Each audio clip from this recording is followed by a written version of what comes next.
Here is a quick video on how to make hummus. So you need chickpeas or garbanzo beans. These are from Azure. Cup and a half to 2 cups would be plenty to make a full batch. That'll yield about 3 to 4 cups of cooked beans.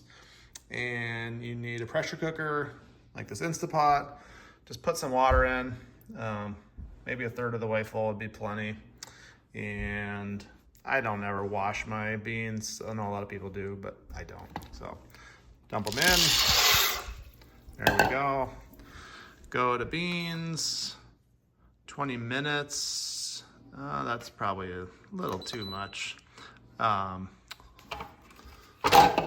Throw the lid on and just hit go. And then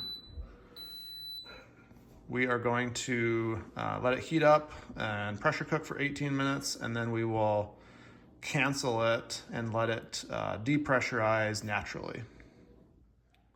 So now that the chickpeas are cooked, we're going to need something to chop up the hummus, like this Breville Sous Chef food processor or this Vitamix high-powered blender. Both work really well for hummus.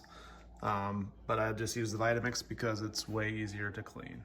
So our general recipe is about 3 cups of cooked chickpeas to 1/3 cup of tahini paste, and then about the juice of 1 lemon. So what I've got here is a double batch. So I've got 6 cups of chickpeas. I'm gonna throw in 4 cloves of garlic and maybe a teaspoon of salt. And then I just add water and olive oil to get the consistency that I want.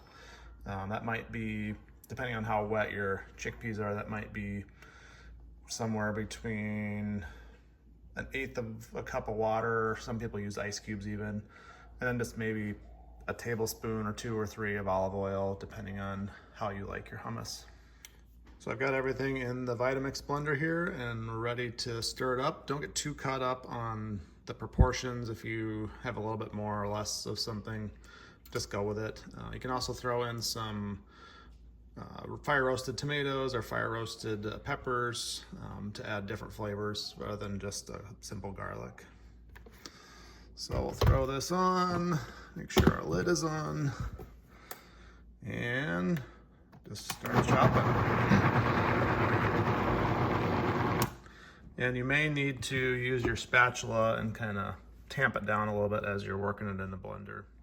So as you blend that hummus, you just kind of stir it around once in a while with a spatula and check your consistency. This is looking a little bit thick and stiff, so we'll probably add a little bit of water and a little bit of olive oil and throw it back on the blender. All right, we have the hummus fully blended. Now we can just kind of do a consistency check here to make sure it's what we want. Not too bad, it's still a little bit stiff, but it'll work well. What I do is just spoon it into containers and toss it in the freezer and just keep one out and be eating on that from the refrigerator. Yeah, thanks for watching.